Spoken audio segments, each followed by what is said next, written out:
Hello and welcome to the Outdoor Recreation Council of BC's March webinar, Reconciliation and Recreation. My name is Ryan Stewart. I'm facilitating today's discussion. Thanks for being here. I'm speaking to you from the Comox Valley on Vancouver Island, and I'd like to start by acknowledging that I'm grateful to live, work, and play on the ancestral and unceded territory of the Comox First Nation. In the spirit of reconciliation, we've made a donation to the Indigenous Youth Mountain Bike Program. One of our panelists will be telling us more about the program in a minute.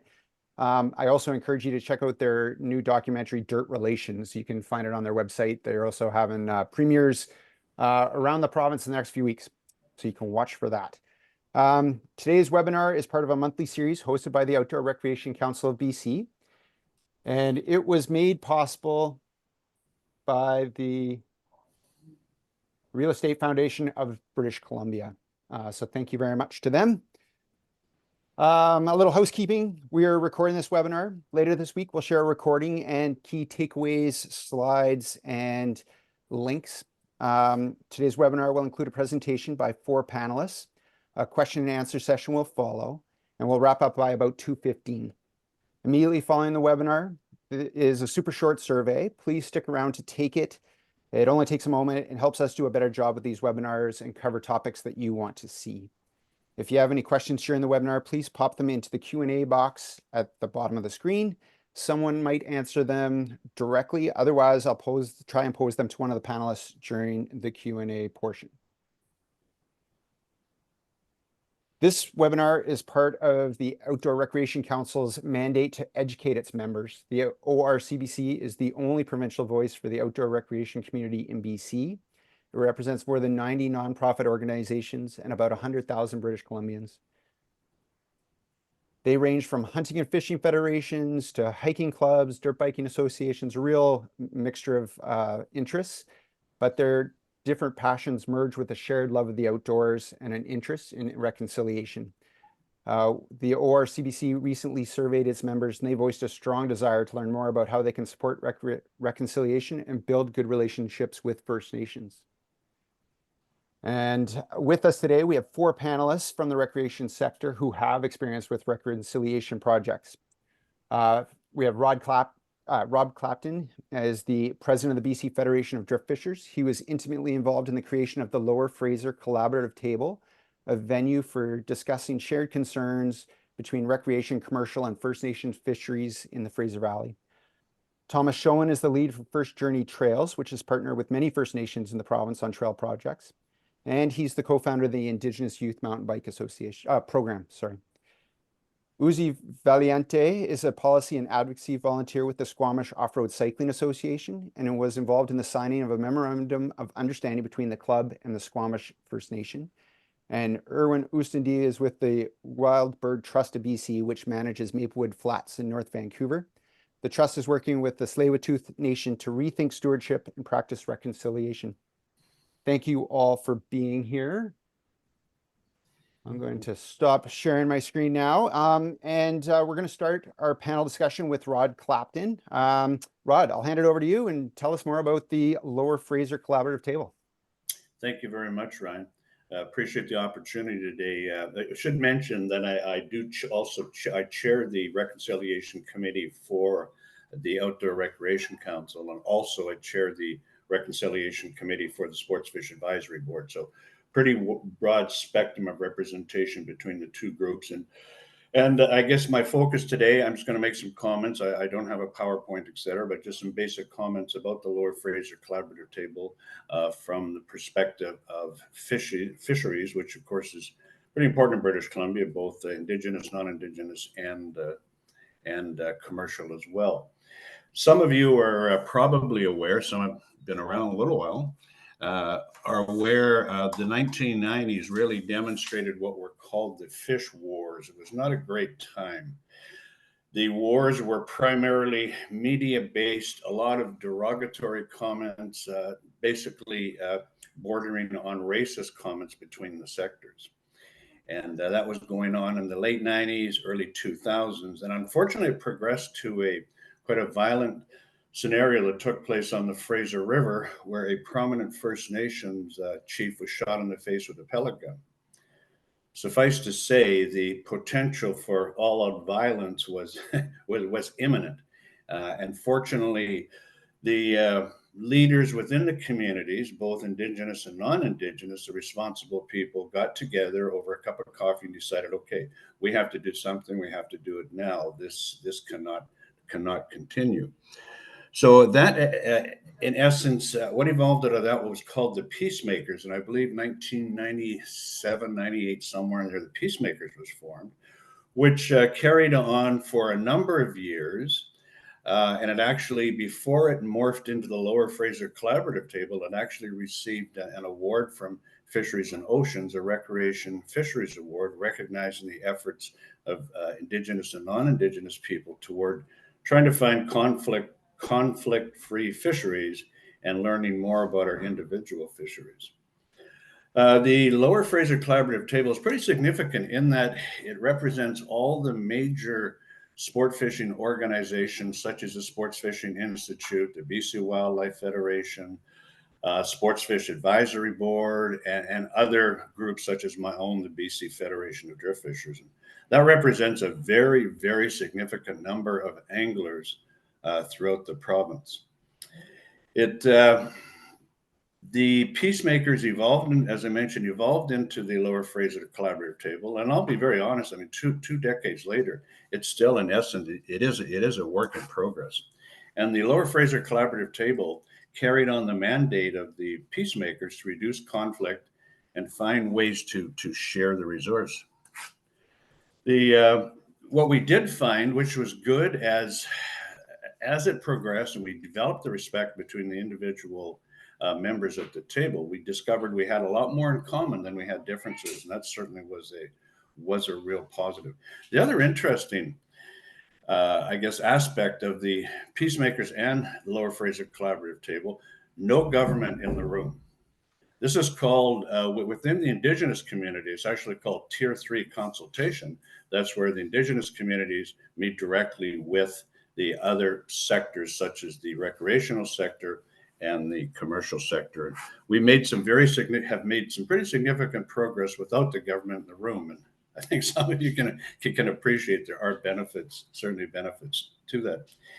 It's been recognized more than once that what has transpired, particularly through the Lower Fraser Collaborative Table, where we've got into discussions talking about moving forward on sharing, moving forward on joint education stewardship progress between Indigenous and non-Indigenous people, particularly the youth, is that it's been described, in particular by several First Nations people within the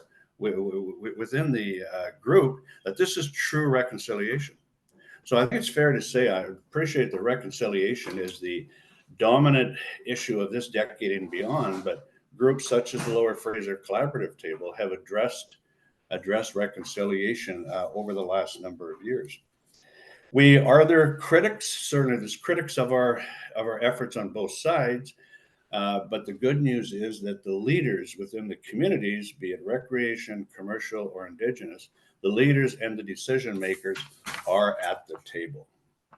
So that's basically what I have to say. I wanted to keep it fairly brief. And Ryan, did we want to throw this out for questions now or wait until the end? We'll wait to the end for questions, but maybe you can just elaborate just a little bit. What would you say is one of the key pieces that has made this successful and so long lasting? What would you say has kind of created that place where this has lasted more than 20 years? I would say we've got a good mix of responsible people. We've got a good mix of people that have the patience to, I guess, and myself included, do a lot more listening than talking. But I think a real common goal that's keeping us together is that we realize we have an opportunity, and it may be a fleeting opportunity, to ensure that we preserve the resource for our respective future generations. And that's come up more than once in many of our meetings, that we're not here for us. I'm getting to the point, I mean, I'm more concerned about my children, my grandchildren. And the good news is, across the table, the prominent First Nations people we're talking to, they feel exactly the same way. That's been a real key. That's the shared goal in a lot of ways. Absolutely. Yeah. All right. Well, let's leave it there, Roy. I'm sure we'll have questions for you in a little bit. But let's move to Williams Lake and Thomas Schoen. Thomas, can you tell us more about First Journey Trails, the Indigenous Youth Mountain Bike Program, please? Absolutely. Yeah. Thanks everyone for tuning in here. I am coming to you from Williams Lake, the traditional territory of the Williams Lake First Nation, and I'm running a trail construction, trail planning company, First Journey Trails, but I'm also part of the Indigenous Youth Mountain Bike Program with my friend and original founder, Patrick Lucas. Before I get going, I want to mention I have 30 years of experience working with Indigenous communities across the province. We've worked with close to 40 communities now. And my work life was broken down in two major milestones. The first 15 years I spent as a consultant in tourism and arts and culture, working with Indigenous communities, and the last 15 years I concentrated on trail planning, trail construction, and outdoor rec opportunities in partnership with Indigenous communities. And the main lesson I would like to get across today, especially to participants from local mountain bike clubs, regional organization, and this is not limited to mountain biking, hiking, trail associated ventures. This is probably true for all groups that are engaging with Indigenous communities. What I really want to get across is be proactive. Start the engagement process with your local First Nations community early. Start it now. Start it before you need anything. Start it before you go to your local Indigenous community with an ask or a want. Don't go there because you're building trails. Don't go there because you want to develop a new golf course. Don't go there because you want to look into developing a ski hill. Start the process early. In 30 years of working with Indigenous communities, that's the biggest teaching that I've experienced. And the engagement process can be so simple. And I want to give you a couple examples from Williams Lake here, from Quesnel, from the smaller communities within the interior, where we started the process early in early stages. The Williams Lake Cycling Club, as an example, signed a partnership agreement with the Williams Lake First Nations many years ago as one of the first partnership agreements between a mountain bike club and a First Nations community within British Columbia. From that point on, we opened up communications. We opened up doors for mutual respect, for going back and forth, but we've always kept on it. We never went to Williams Lake First Nations because we needed something. And examples for simple steps that a club can take are as easy as congratulate a new chief and council when they get into office. Go and attend a powwow. Go and attend a sports or a musical event at your local First Nations community. What it comes down to is you want to be seen. You want to be seen as an ally. You want to be seen as someone who has an interest in Indigenous communities, in Indigenous culture. That in the future will help you to get support and get project support, get support in terms of letters of support for grant applications. But don't go to your local Indigenous community because you need something, because you want something. Start that process early. Start giving before you start asking for help from your local First Nations. The benefits are huge.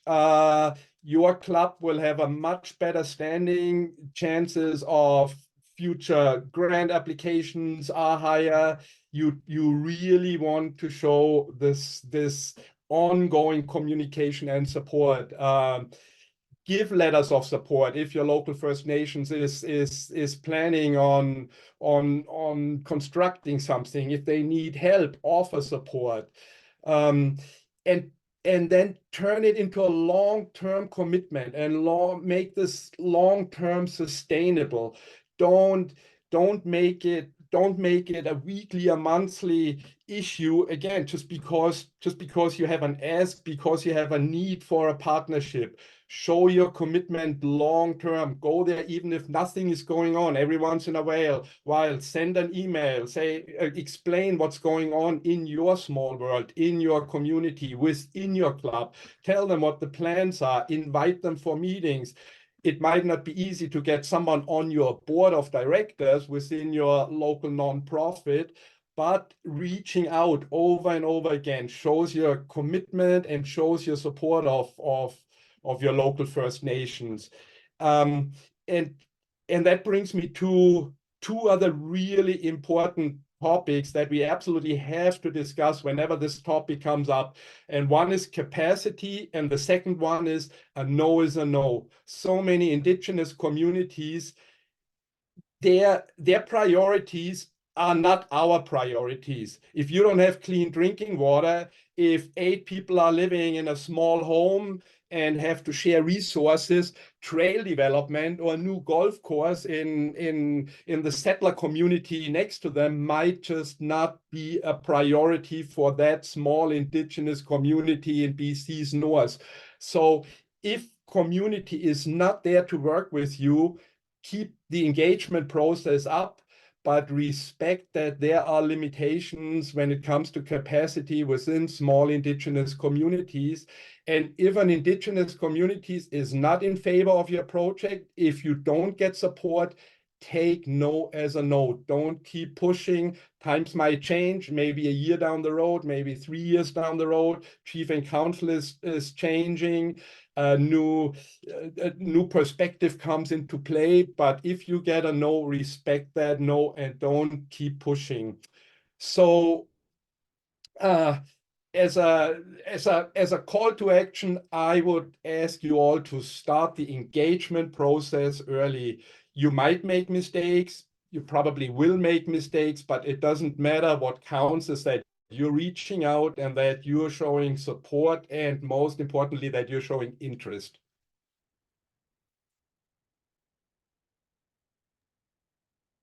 Thanks, Thomas.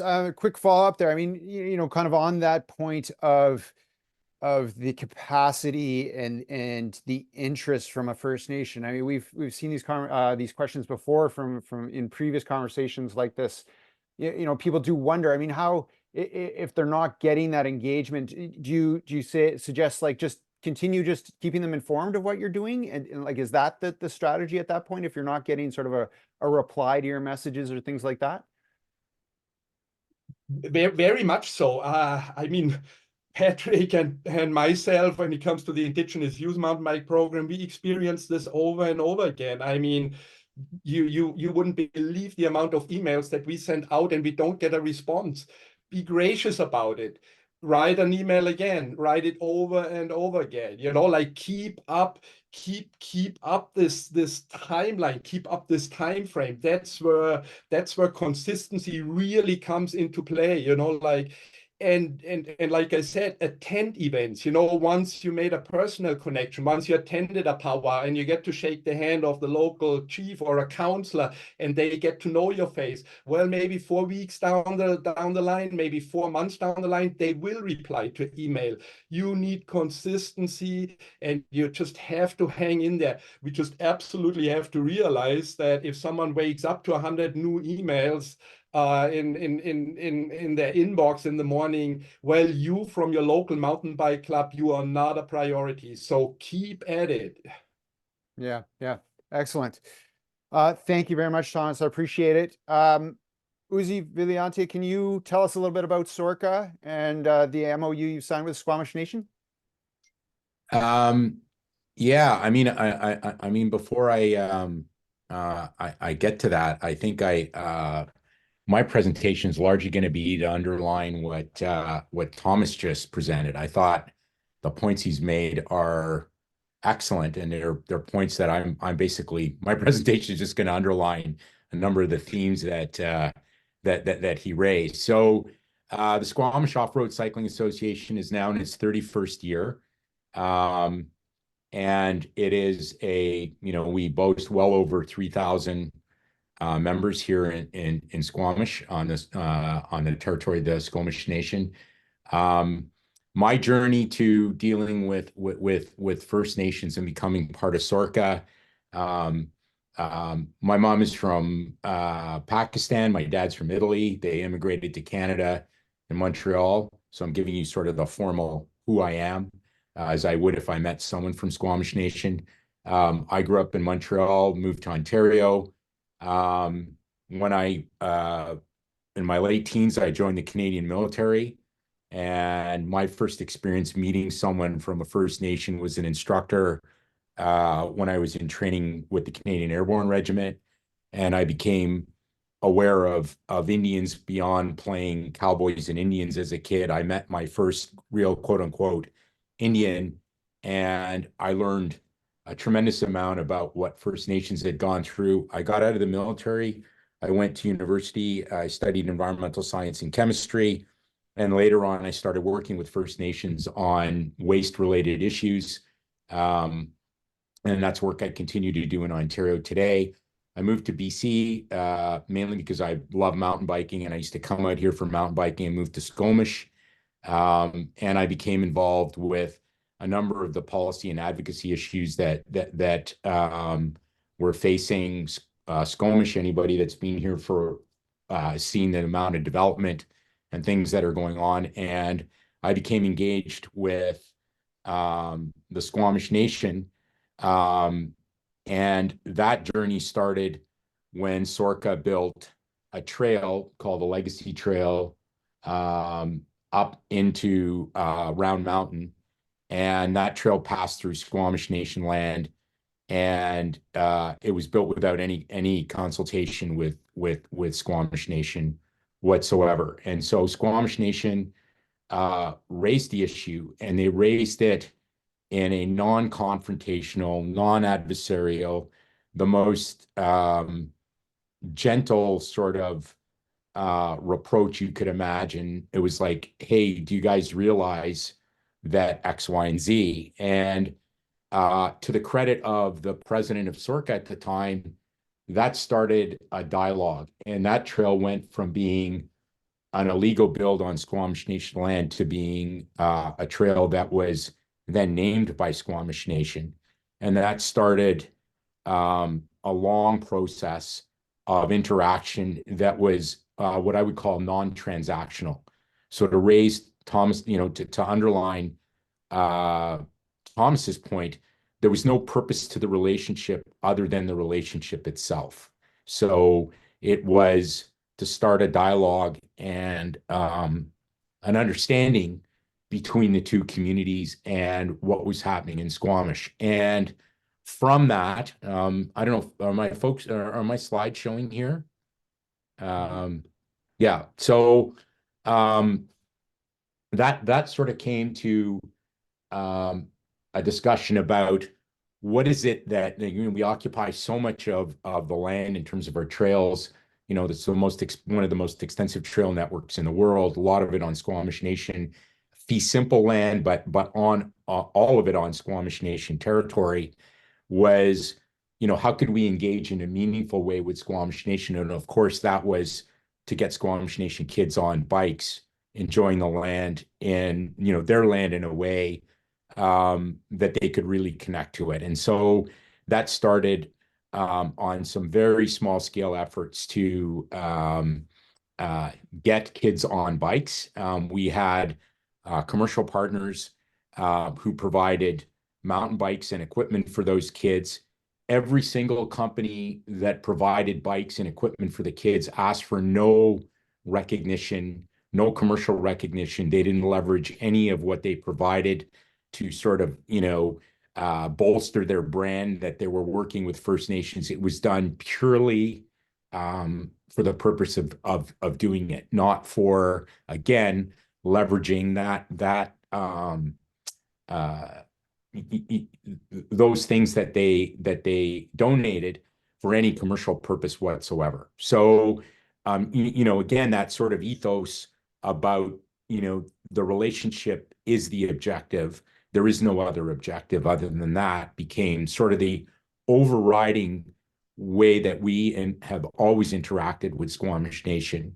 And that led into further investments. So then we had adopted a formal youth mountain bike program led by a young guy. He's just an exceptional human being. He's a teacher at the Squamish Nation School here in Squamish. And that program then started to get kids riding. From there, that got kids starting to get into trail building. So if I can go to the next slide here. And from there, starting to get, we now are at the point where we are going to have our first set of Nation kids that are going to be qualified as mountain bike instructors. So they're now going through that process. So to date, it's a 10-year journey. 12-year journey now. In 2022, we signed a memorandum of understanding with Squamish Nation. It is as far as I know, there may be something now that's similar to it, but it is an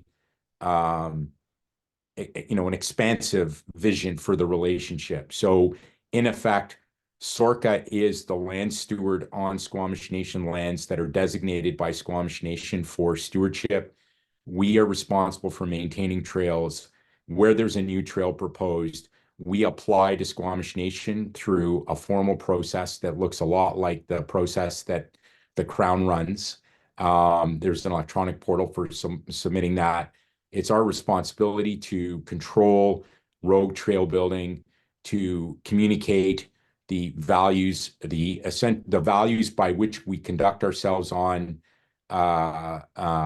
Squamish Nation land is consistent with their land use plan, their sacred land use plan, and that guides our consideration that we give to building new trails and how we maintain new trails. So that document represents shared values. It represents quite a thing where, in effect, SORCA, and I'm paraphrasing here, is effectively an agent of the nation on their own land. We basically express their desires and what they want on that land. And the agreement facilitates SORCA's ability to do things without constantly referring back to the nation, though we communicate what's going on, and no significant decisions are made without consulting the nation on it. But it really recognizes that they put an incredible amount of trust into SORCA, and SORCA in return is very grateful for that trust. So I think it's a unique relationship. It's one that continues to grow. We are now operationalizing various elements of that agreement that include things like appropriate signage and cultural recognition of those lands. I think, as Thomas points out, the nation is extremely busy, especially Squamish Nation. They've got land use developments in Vancouver going on. They've got a forestry company who we interact with. So they have a lot of pressing issues within the nation, and this has become an opportunity for us to effectively act on their behalf under their direction, their policies, and their expressed values. And we're recognizing we share those values. So it's a unique thing. A couple of points that I would underline is, again, Thomas is correct. You've got to engage without a transactional mindset. You've got to engage that you want the relationship, that every act that you undertake is an act of reconciliation. I agree you will make mistakes. but the dialogue itself is an act of reconciliation. So there's no mistake in having the dialogue. Always seek guidance. When we have always asked, we want to talk to you about cultural expression. We want to talk to you about cultural recognition. How do we go about that? Well, how do you see we engaging with the community? Who should we be engaging with? What is it that you want to see us do as homework before we approach you? So, and you will get that. And I don't want to speak for First Nations in general, but I think I can speak for humans in general, because we're all humans. If you approach people in good faith, with an open heart, you're going to get a very good reception generally. So, and I think that's all it really, really takes. Like, it's not much more complicated than that.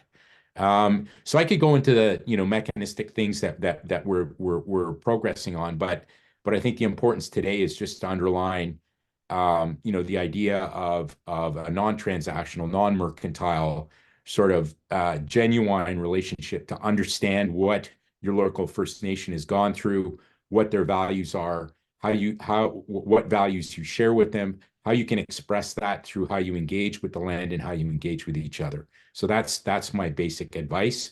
I would also read the Truth and Reconciliation reports. And I would look to the practical elements of that, because you will find dozens and dozens of things that represent acts of reconciliation, like economic development, like mountain biking has an economic aspect. How can we share in those things? There's expressed cultural values, artistic values. So if you read those reports, you will find, surprisingly, there's a number of different things you can engage on that are acts of reconciliation that wouldn't be evident to you until you go and read those documents and really understand how it is that we can meaningfully engage with First Nations communities. So I'll stop there and turn it back over to Ryan. Thanks, Susie. One quick question for you. How do you engage with the provincial government or the municipal government in that, or how do you balance that engagement with them, with the Squamish Nation, like all together there? How is that? Do you know what I mean? Like, how are you sort of balancing No, that's those? a great question. So there's some unique governance things that we have here in Squamish. We have Squamish Nation Council. We have Squamish Council, so District of Squamish. We have Squamish Lillooet Regional District, in which we sit.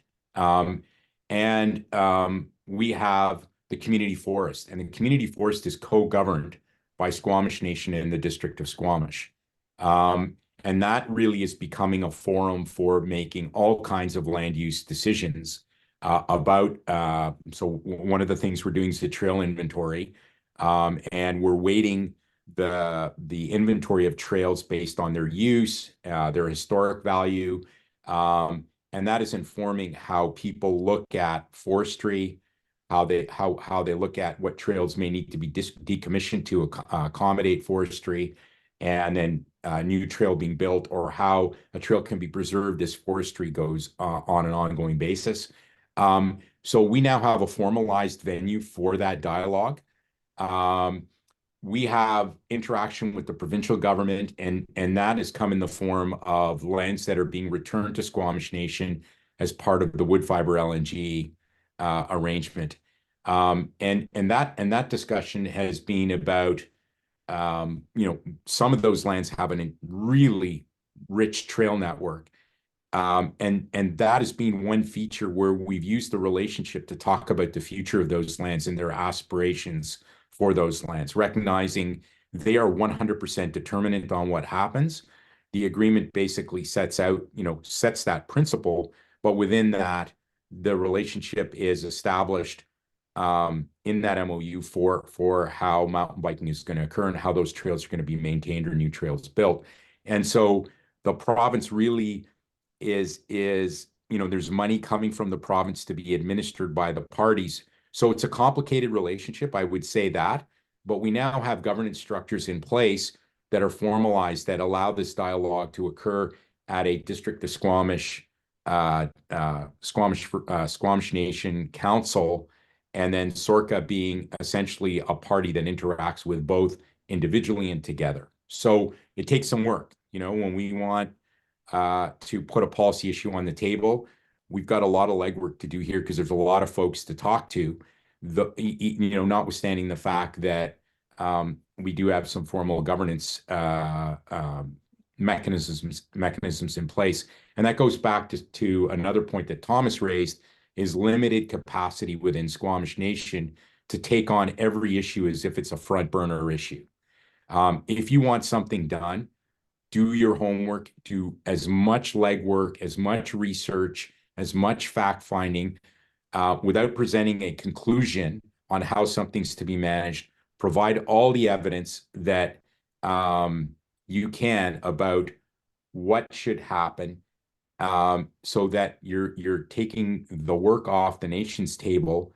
And where they come in is they ask you questions about what you've done, they evaluate it. So, try to push as much onto your own plate rather than the nation's plate, recognizing at some point they're going to review what you're doing. And the MOU really sets that up, where SORCA does the homework and the nation then reviews it and decides whether it fits within the structure of what they're planning. And so I think that's another thing. If you're told no for some reason, and often it's not because what you're proposing doesn't make sense, it's because they don't have time to evaluate it. Take that no, and take it for what it is. If you don't get a response, again, I agree with Thomas completely.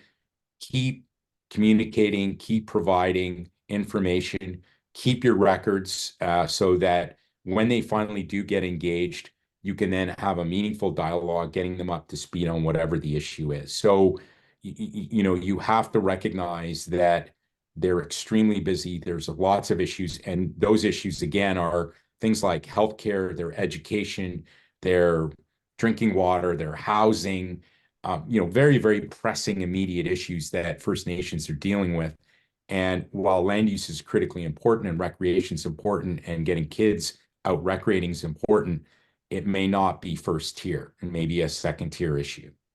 So, yeah. Excellent. Well, thanks a lot, Uzi. Thanks for sharing that. Erwin, let's swing over to you at Maplewood Flats there in the Wild Bird Trust. I mean, tell us a little bit about what you have going on with reconciliation down there. Good. Yeah, a lovely conversation, and I think I'll just build on some of these points that have been made. But I'll as the previous speaker, I'll do an introduction. My name is Erwin Oostindie. I'm a Dutch settler and grew up here just 3 kilometers away from where I'm sitting now, which is the conservation area at Maplewood Flats. It's the only wildlife sanctuary in the harbor of Vancouver. And I'm actually just showing a slide from about an hour ago. We had the deputy premier here at visiting Maplewood Flats.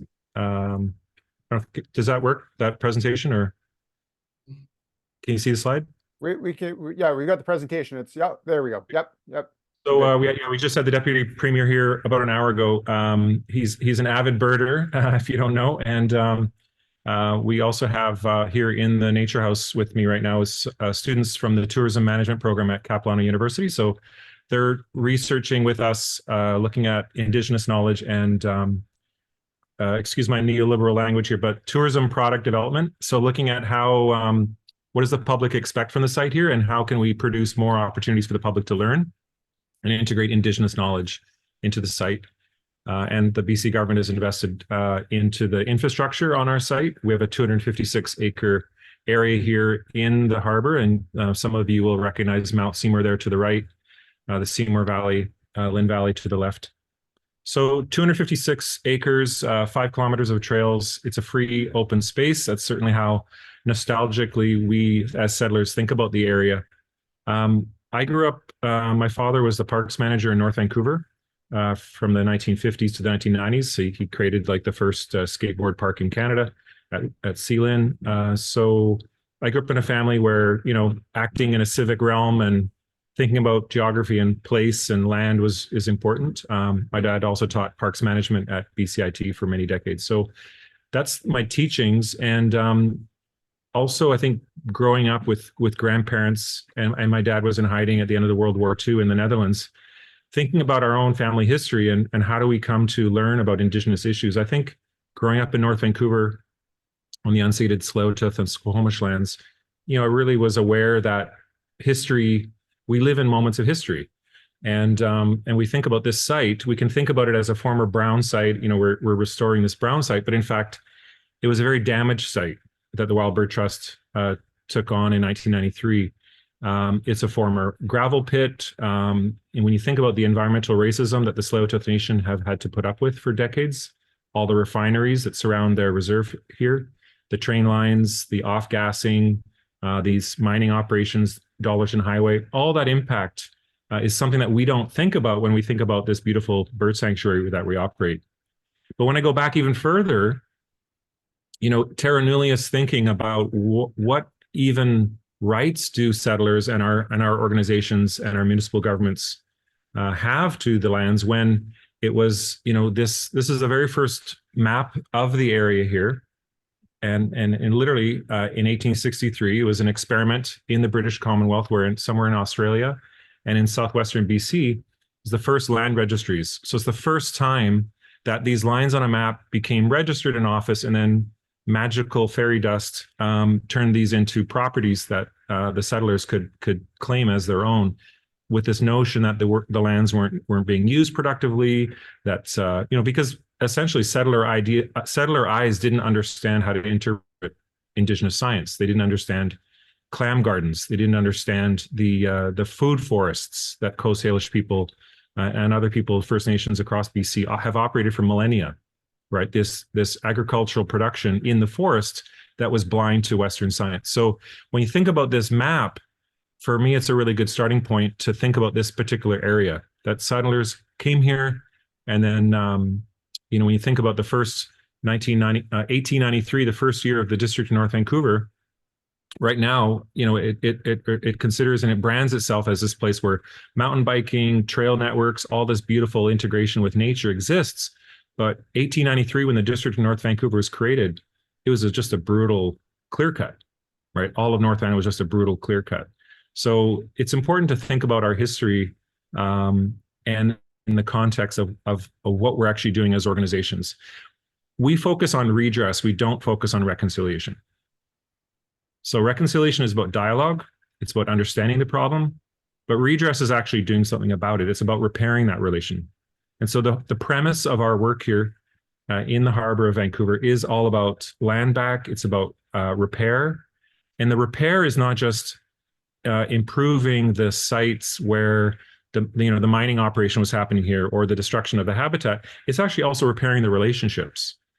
And it's noteworthy, back in 1971, I grew up thinking about this area, as many of us do, from a settler worldview, that this was a place where the hippies squatted. There's the hippie shacks. Is there a kind of nostalgia around the 1970s? What that does is it blocks that longer history of the land, that this land has history, and that when we were repairing this damaged land, that damage only happened in the 1940s, 50s, and 60s. So it's only like two, 3 generations ago, we destroyed the mudflats here in the harbor.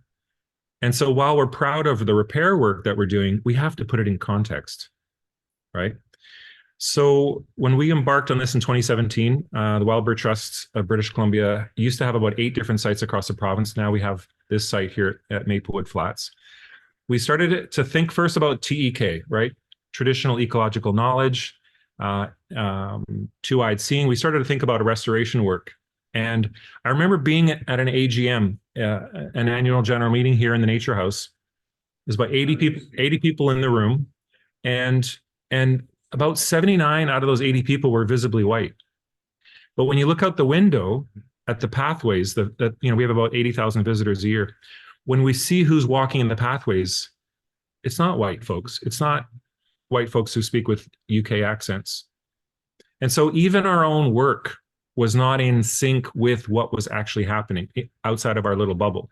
So that started that kind of reflexivity, which is really, really critical. And I think Uzi spoke about that as well, is that reflexivity, that humbleness to figure out, like, Yeah, we're really proud of the purple martin nest programs that we've been restoring for 35 years. The resurgence of the purple martin species that fly up from Brazil every year, and we put up the nest boxes. They're also up in Howe Sound. But what we never really what we never figured out was that those nest boxes sit right in front of the reserve number 3 of the Tsleil-Waututh, of the Broad Indian Band. So the Tsleil-Waututh, where Chief Dan George is buried in the graveyard there, just 100 meters south is where we have these purple martin nest boxes. We never once asked the Tsleil-Waututh to participate, even in the work that we were so proud of doing ourselves. So I think that was a good moment of reflexivity to go like, yes, we're proud of the work, but who's included and who's not included? And so how are our policies aligned with this vision of understanding what we're doing from a bigger perspective? The birds don't recognize a bubble. I'm in your jurisdiction or you're in that jurisdiction. We didn't recognize that the Tsleil-Waututh were actually doing more for our own mandate than we were doing for ourselves. And we just excluded the Tsleil-Waututh for 25 years because it was outside of the quote unquote jurisdiction. So governance and staffing, who was on our team? When the public came, and a Tsleil-Waututh family who have walked here, their ancestors have walked here for thousands of years, are confronted because they're not behaving correctly in a bird sanctuary. Right? We're really provoked with those questions of like, well, whose land is this? What are we doing as an organization? And so we started to think about the policies. We want to do educational workshops. We want 50% of our workshops lifting up Indigenous knowledge. So that's a policy change that we made. Governance. I think we're probably one of the first organizations, conservation groups in BC, maybe even nonprofits. We've handed over majority control of the board of directors to Tsleil-Waututh community members. So Tsleil-Waututh are effectively governing the Wild Bird Trust of BC now. And so what that does is that actually it's like walking the talk, but it's also a practical way of the Tsleil-Waututh informing the work that's happening here in a place-based way. So place-based inventory is really critical. You don't have to solve all the problems of the world. You don't have to solve the problems in Saskatchewan. You just got to solve the problems of where you're at, where you're operating, and do that inventory. Take a place-based approach. What are your protocols? How do you understand the land with in this case, the Tsleil-Waututh Nation's land? And the reserve land literally sits next to the bird sanctuary. What kind of programming are you doing? Are you programming for First Nations communities, or are you just kind of adorning your work with Indigenous knowledge for mainstream audiences? Or are you also recognizing that the First Nations communities are your audience, are your community that you're serving? And what would you do if your policies are implemented? What would it look like in 3 to 5 years or 10 years? So we looked at our infrastructure, and we're very popular in the public. So we really thought, how do we serve and integrate that Tsleil-Waututh perspective, that worldview, in what's referred to as the face on the land? When people come to our site, will they experience a settler birding organization's operations, or will they actually experience Tsleil-Waututh culture and Tsleil-Waututh worldviews on the site? So that's an important thing with this project we're doing now called Repairing Cultural and Ecological Relations, thinking about what's the infrastructure. Can we build a space where Tsleil-Waututh youth can hang out as their studio space? Is there teaching spaces where Takaya Tours, which is one of the leading social enterprise Indigenous tour companies in Canada, can they host tours here? So the Capilano University students that are working with us right now are thinking about, what would it look like? What are those quote unquote product offerings that can be offered where Tsleil-Waututh knowledge and economic opportunities for Tsleil-Waututh are centered in the educational work that we do for the 80,000 visitors we have each year. And also the Tsleil-Waututh children can grow up here. In terms of longevity, I've been working on this kind of work for about 30 years. So for 7 years, we've done practical work here in the place. When I thought about what would our success look like, for me personally, it was, I want Tsleil-Waututh children to grow up understanding and reflecting on this site as a part of their village, as part of their community, as part of their lands, and not be a site where they're excluded anymore. And so now we have the Tsleil-Waututh school students coming on site and experiencing this land. And that's a shift, a generational shift that'll keep going as we move forward. This is, again, tracking your data, walking your talk. We went from 0 Indigenous knowledge in 2015 to about 40 to 50% Indigenous knowledge in our workshops, in our educational programs. We offer about 50 to 80 workshops a year for the general public. So again, having policy, implementing policy, tracking it with the data, doing the oversight. Are you actually doing what you're aspiring to do? And we track a lot of this work in our magazine. This is a magazine that focuses on conservation and reconciliation, so it's unique in the province. So I encourage you to check out the website, wildbirdtrust.org. You can download the latest issue of Wingspan, and we always try to include in the magazine. We're a bit old school. This is newsprint, but you can also download it. We try to include our journey in the magazine, so you can look at back issues online and sort of see what we're doing. And we use the magazine as an educational tool because we want folks to replicate what we're doing here on this site. We want folks to replicate these interstitial spaces, these land conservancies, church properties. There's lots of land that could be returned as land back to the local nations. And so we don't believe that we have to wait for this Canadian state or overworked First Nations to do land back. The land back can be done by our own organizations. And then the political economy, the benefits will then be accrued by the local nations. But we can still do what we love to do, but we do it where the economic benefits are more directly benefiting the nation who have been alienated from these opportunities by our own organizations. So that's a little bit of introduction of our work, and glad to be with you. Thank you, Erwin. You mentioned protocols in there. What are some examples of what you would consider protocols? Well, protocols would be, in one level, it's about our relationship to the knowledge and who's represented in the spaces. So when a protocol can be a welcoming protocol, so a protocol can be a way of having relations. So I think that's one way to consider protocol. Is it's about how are you in relationship, and how do you activate that? What's the ritual? What's the practices? So a protocol is very important in terms of when people come to the site here, that they don't just see English language, that they see Hunkaminam or Squamish-Snitchin language, that they see, when we commissioned a house post here for the site, and I didn't realize in my own naivety that the house post was also here, not for the settler visitors to experience Indigenous culture. It was actually here for that the Tsleil-Waututh community members and the Tsleil-Waututh ancestors could see that relationship, that connection, that they were having that relationship through the house post, through the Coast Salish cultural representations on site, that those ancestors were being a part of that dialogue of the physical manifestations of the site. So that's a protocol. So events can be done. You can have protocol. I have a video you can check out online called "Making Coast Salish Territorial Acknowledgements Matter." You can look that up on YouTube. "Making Coast Salish Territorial Acknowledgements Matter." It's a teaching tool. But protocols can be built form. Protocols can be around agreements or MOUs. Uzi was talking about the MOU. So, or Thomas was. So like thinking about protocol agreements or MOUs. And again, not every organization needs to have a protocol agreement with the local nation. But if you're up to scale, if you're having an impact, like we're literally next to the reserve lands at Burrard. So we need to do this work. So the protocol agreement for us is the path towards the future and how we work and how do we share and how do we integrate together.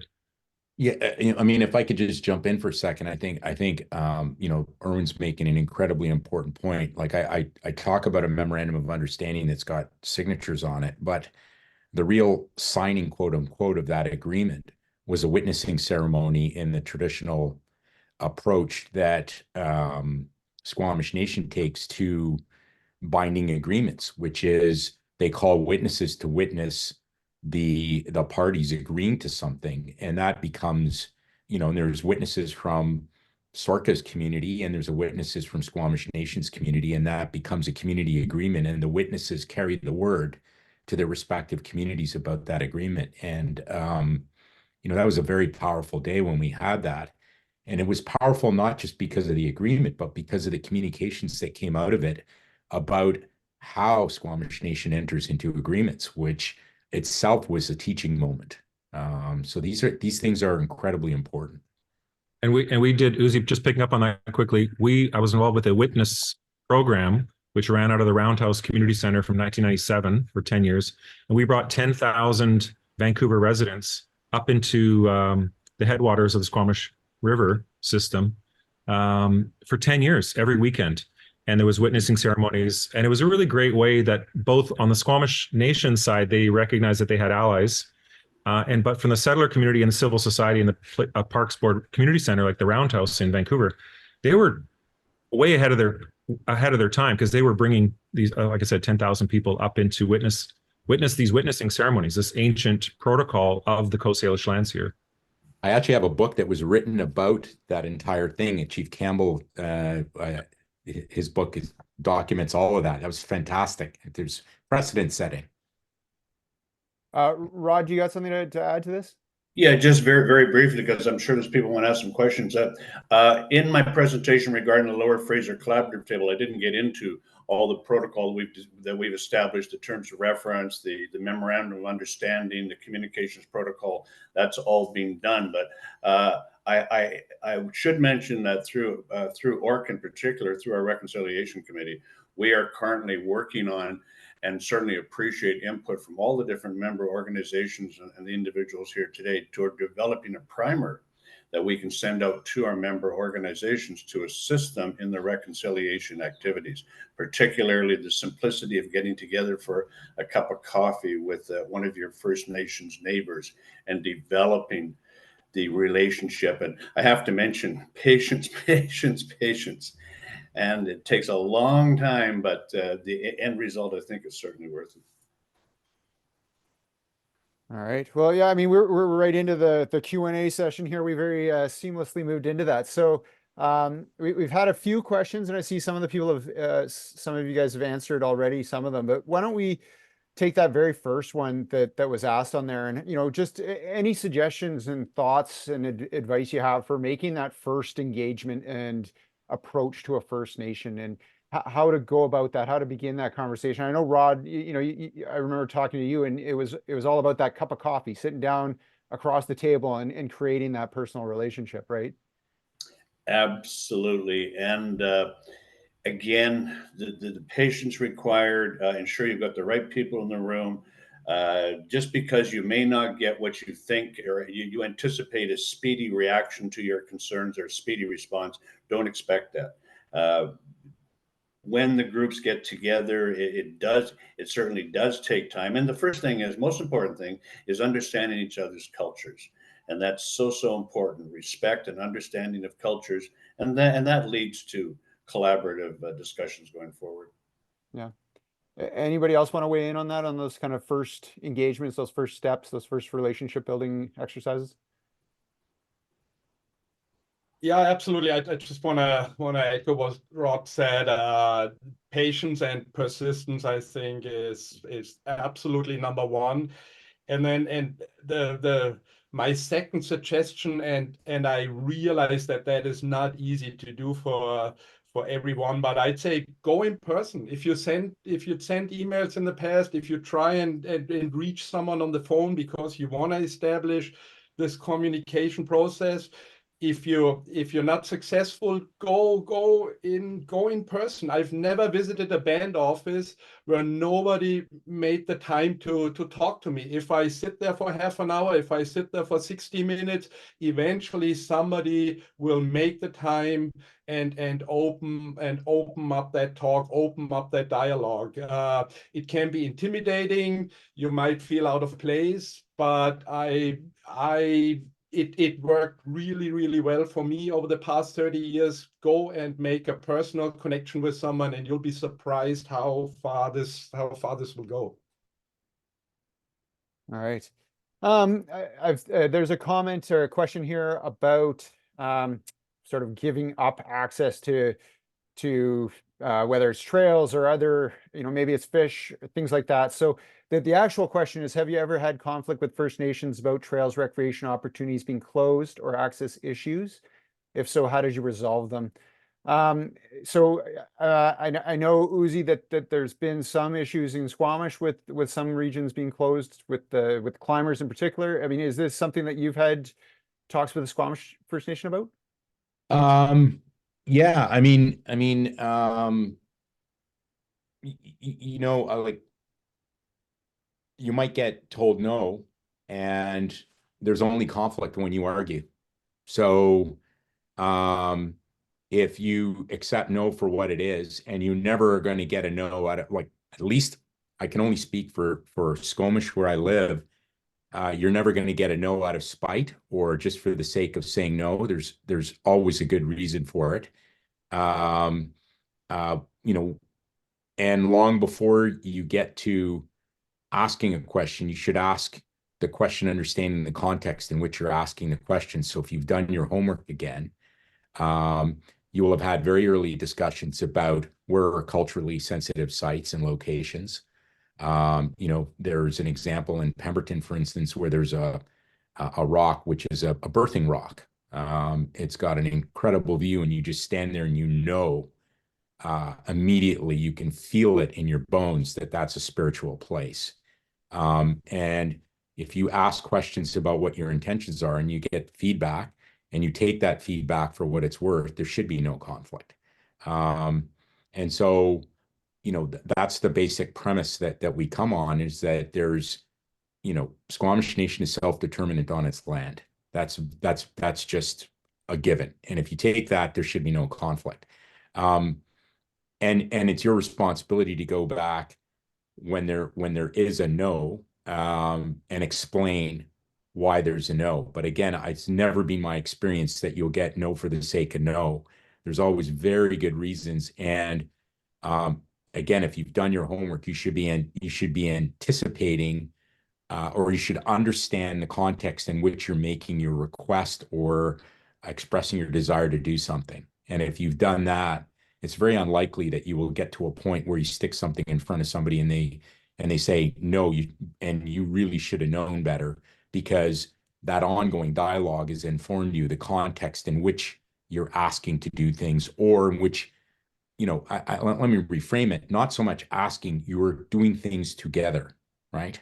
So, you know, there's, you know, if you want to put a hot dog stand at the corner of Cleveland and Vancouver Street in Squamish, you're going to go understand what the rules are for what you're planning to do, rather than just go to the district and try to get approval for your hot dog stand and say, oh, they said no, you know, what a bunch of blah, blah, blahs. Like, understand the context, do your homework, become part of their cultural understanding. It will help guide the things that you'll help guide your desires on what you want to see happen. Nice. Rod, what about your experiences there? I know if the fish is always there's the ownership aspect of that resource, and so how have you navigated those challenges when there's kind of disagreements? Oh, I think you might be muted there, Rod. Sorry. With our meetings over the last number of years, we've tried to identify low-hanging fruit that we can work toward. And certainly the other end of the spectrum is what we refer to as allocation within fish stocks. And that's an extremely sensitive issue.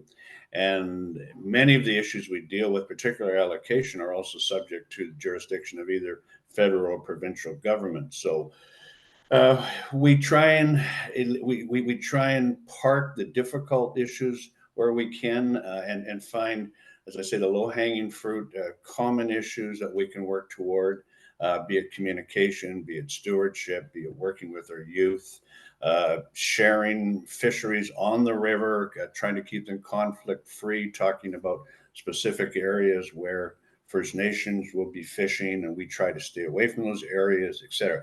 It's a very, very complicated process when it comes to the fisheries, because I mean that's near and dear to First Nations hearts, but it's also extremely important socially and economically to the recreation community as well. Mm-hmm. So it's finding those, again, those shared spots, those places where you can the closest ones to agreement, and working from there. Absolutely. Yeah. Erwin, I wanted to ask you a little bit about, we've had lots of people interested in getting First Nations people on their boards and getting them more engaged in their organizations. I mean, how hard was that for your organization to kind of get that buy-in from the nation to sort of become a huge part of your board and what you do? Right. Good question. There's no pat answer because I think it's all about relationships and value.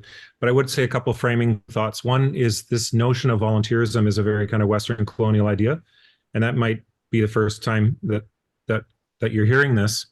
But when you think about the history of charity and the history of volunteerism, it's a very it's literally like a colonial idea of how when you think about back in the day, the chambers of commerces and the arts councils and all these systems that were put in place, they were run by the women and the men of industry in the towns, right? So your arts council would be run by the wives of the men who ran the chamber. So volunteerism or charity or charitable donations is a Western capitalist structure. And so when we think about volunteerism, and I appreciate I'm providing some kind of philosophy here, but I think it's important to kind of unpack what our ideas are about like volunteerism. So we provide handshakes. We provide a Coast Salish practice of handshakes when a Tsleil-Waututh or a Squamish person is working with us. So we pay them for their time as a handshake. It's not because Coast Salish people value money more than anything else. It's a symbolic, metaphorical tool that is an ancient practice. Just like the potlatch cultures would be about sharing one's wealth to show one's wealth. It's taken us a long time to figure out reciprocity is what we're talking about. Are we in a relationship of reciprocity with the people that we're actually asking for their time? Right. So just assuming that someone's got, someone who's just dealing with intergenerational trauma, their community is just surviving is genocide. They're being asked to do everything by everybody. And then we come along and say, hey, do you want to join our board? Like, it just doesn't make sense. But when we think about reciprocity, what is the reciprocal relationship that we're in? Whether it's financial, it's sharing, it's providing assets and resources, it's providing employment opportunities. It's maybe investing in a youth, saying, hey, we've done all this self-reflection. Now we're ready to do some more work. We're planning our budget for next year.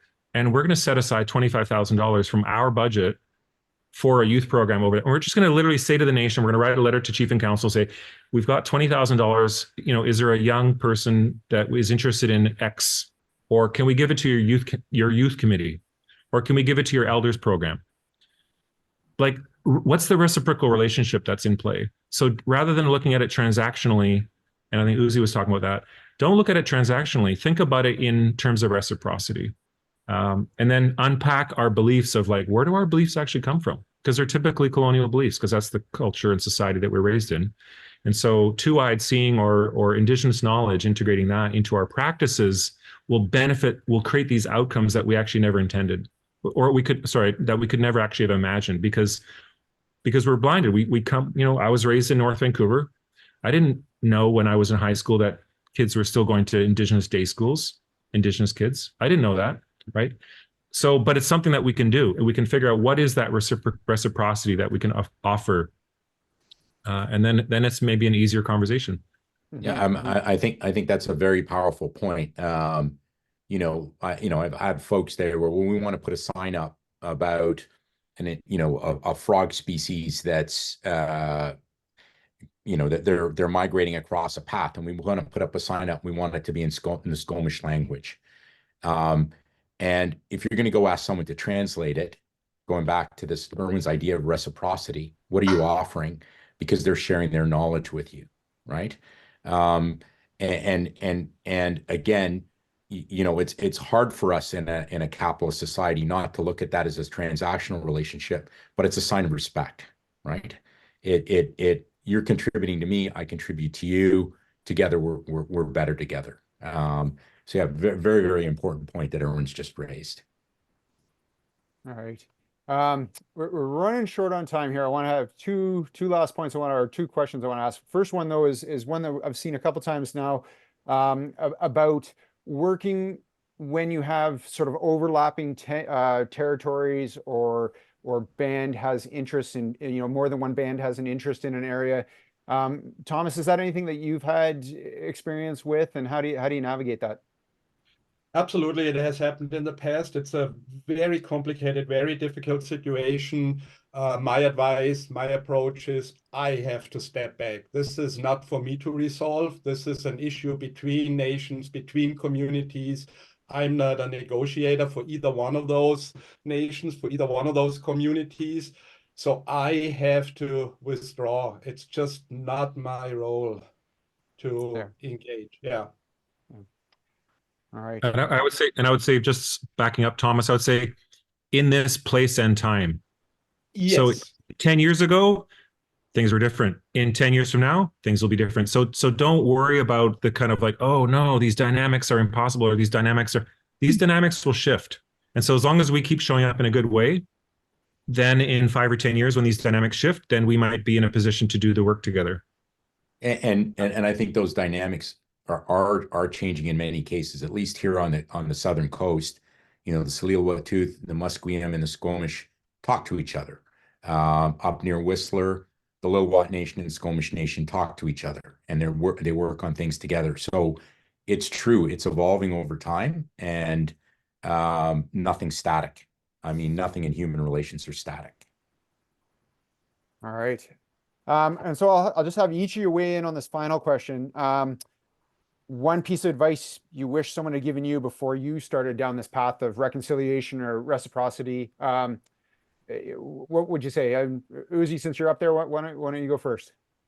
You know, I don't know if it's so much for me, because I sort of stumbled into it fortuitously, as I mentioned very early on in my life. I think a lot of folks are fearful, you know, and I think you got to get rid of your fear. I think you're going to engage and establish a relationship with another human being. There's no magic to it. If you go with good faith, open heart, and honesty, it'll go a long way. So, like, my advice would be, don't be scared, you know. And it's like, pick up the phone, go have a coffee, engage in the processes. I think, you know, Tom's provided great advice about things. Keep an eye on what's happening in your local First Nation and figure out how you can engage. I mean, here, there's so many activities that are open to the broader community. You can walk right in, you know, and you can go to a community event and just start talking to folks. So my basic advice is get rid of your fear. Go in with an open heart. All right. Erwin. Sure, I'll quickly throw in two. One that we're actually still in colonialism. You know, I've been doing this work for about 30 years, and I, you know, didn't really appreciate until recently that we're actually still in colonialism. I thought it was like something that happened decades ago. And the other thing, just to pick up on Uzi's point, that hesitancy is actually our privilege. And so, you know, when the flip side of genocide is you need denial, you need settler denial and we're watching that on a global scale right now. Genocide needs denial, and privilege is this fear of stepping in. And Lee Merkel once told me, you know, if you're not stepping in shit, you're probably not doing a lot. So don't be afraid of making mistakes. Just show up with integrity, humility, and keep making mistakes. It's okay to make a mistake. That's how we learn. And if you're doing it with as Uzi said, an open heart and authenticity, then, you know, that trust will be built. It's okay to make mistakes, but don't stop working because you're afraid of making mistakes. Thomas? Yeah, you know, I think all four of it, we all said it before. Reconciliation, to me, what I've learned, you know, it's not unlike trail construction. It just takes time and dedication. It takes patience. I love the thought about making mistakes. We will make mistakes. We all make mistakes. Don't be afraid. It's the act of reaching out. It's the act of establishing communication, or the act of becoming an ally, not being one. It's the outreach.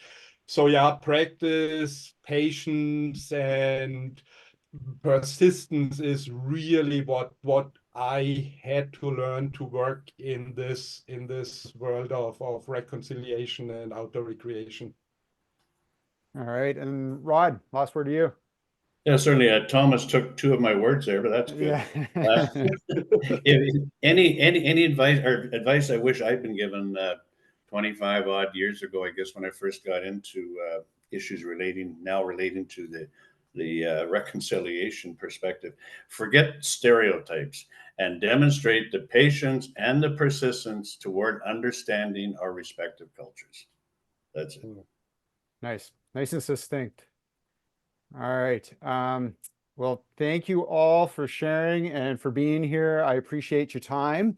Also want to thank the Real Estate Foundation of BC again for making this webinar possible. It's part of our monthly series, as I mentioned earlier. The best way to find out about April's topic and stay up to date on the Outdoor Recreation Council's work is by subscribing to the newsletter on the website, orcbc.ca. We will be sending and recording this webinar later this week, along with links and key takeaways and slides. So don't worry if you didn't catch everything. And please, again, stick around for the survey. It's a great place to let us know about anything you wish we'd cover today or any topics you'd like us to tackle in the future. It'll load as soon as I stop talking. And again, thanks for everyone, all the panelists and everyone else that attended. I hope you all have a great rest of your day. Thanks again. Thank you, Ryan Thank you. and Thanks Soraya. for